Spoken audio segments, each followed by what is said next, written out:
Hello, എല്ലാവർക്കും നമസ്കാരം. പുതിയൊരു വീഡിയോയിലേക്ക് സ്വാഗതം. നമ്മൾ കുറച്ച് വെണ്ടേരികളൊക്കെ പാവി മുളപ്പിച്ചിട്ടുണ്ടായിരുന്നല്ലോ, അവയൊക്കെ ദാ ഇപ്പോൾ നന്നായിട്ട് വളർന്നിട്ടുണ്ട്. എന്നാൽ പിന്നെ നമുക്ക് ഇന്ന് അവയെ പുതിയൊരു സ്ഥലത്തേക്ക് പറിച്ചു നട്ടാലോ. അതിനായി ഇതാ ഒരു പാത്രത്തിൽ പോട്ടി മിക്സൊക്കെ റെഡിയാക്കി എടുത്തിട്ടുണ്ട്. പോട്ടി മിക്സൊക്കെ റെഡിയാക്കുന്ന വീഡിയോ മുമ്പ് നമ്മൾ ചെയ്തിട്ടുണ്ടായിരുന്നു, കാണാത്തവർ അതൊന്ന് കാണുക. ഇത്രയും വലിപ്പം വന്നിട്ടുള്ള വെണ്ടത്തൈകളായിരുന്നു. നമുക്ക് ഓരോന്നിനെയായിട്ട് ഇളക്കി നടാം. ഈ കപ്പിലായതുകൊണ്ട് തന്നെ ഇളക്കി നടാൻ വലിയ ബുദ്ധിമുട്ടൊന്നുമില്ല. കമഴ്ത്തി വെച്ച് പുറംഭാഗം തട്ടിക്കൊടുത്താൽ മതി, തനിയെ ഇളകി വന്നോളും. വേരുകളൊന്നും നഷ്ടപ്പെട്ടു പോവുകയുമില്ല. അതിൻ്റെ ആ മണ്ണൊന്നും ഒട്ടും ഇളകി പോകാതെ തന്നെ നമുക്ക് പുതിയ സ്ഥലത്തേക്ക് മാറ്റി നടാൻ കഴിയും. വെണ്ടത്തൈകളെ എല്ലാം ഇളക്കി വെച്ചിട്ടുണ്ട്. ഇനി ഇതിനെ എല്ലാത്തിനെയും നമുക്ക് മണ്ണിലേക്ക് നന്നായിട്ട് ഉറപ്പിച്ച് നിർത്തി കൊടുക്കാം. ഇനി കുറച്ച് വെള്ളം കൂടി ഒന്ന് തളിച്ചു കൊടുക്കാം. പിന്നെ ഇവയുടെ എല്ലാം ബലമില്ലാത്ത തണ്ടുകളായതുകൊണ്ടും നമ്മൾ പുതുതായി മാറ്റി നട്ടതായതുകൊണ്ടും കുറച്ച് ദിവസത്തേക്ക് ഇതിൻ്റെ ഒരു താങ്ങിൻ്റെ ആവശ്യമുണ്ട്. വലിയ കട്ടിയുള്ള സാധനങ്ങളൊന്നും വേണ്ട, ഒരു കുഞ്ഞീർക്കിൽ മതി.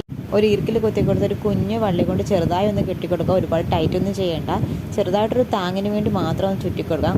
വേരൊക്കെ ഒന്ന് പിടിച്ച് തണ്ടിന് അല്പം ബലമൊക്കെ വന്നു കഴിഞ്ഞാൽ പിന്നെ ഇതിൻ്റെ ആവശ്യമൊന്നുമില്ല. അപ്പോൾ ഇന്നൊരു 6 മൂട് വെണ്ടത്തൈകളെയായിരുന്നു നമ്മൾ മാറ്റി നട്ടിട്ടുള്ളത്. ഇനിയും കുറച്ച് തൈകൾ കൂടി ഇരിപ്പുണ്ട്, അതിനെ പിന്നീട് മാറ്റി നടാം.